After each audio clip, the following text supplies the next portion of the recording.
म्हणतो बायका नसत्या तर कपडे घातलेच कोणी असते. हेच कवितेने या काळाला दान द्यावे, भटकत्या पावलांसाठी भान व्हावे. माणसातला हा दुरावा सलतो मला, माणसातला हा दुरावा सलतो मला.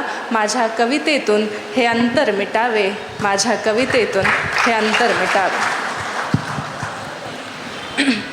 अरुण पवार सरांनी सांगितलं की गुंजन आता प्रेम कविता घे.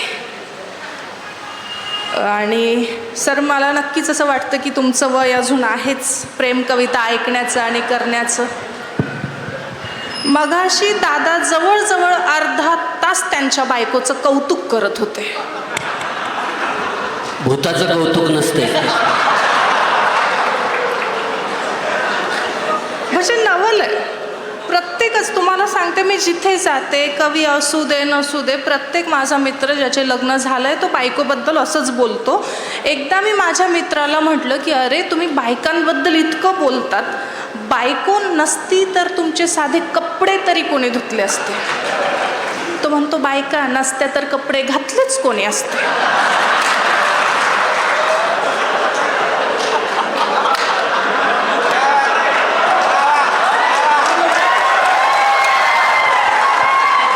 गुंजन ही सहमती आहे बघा.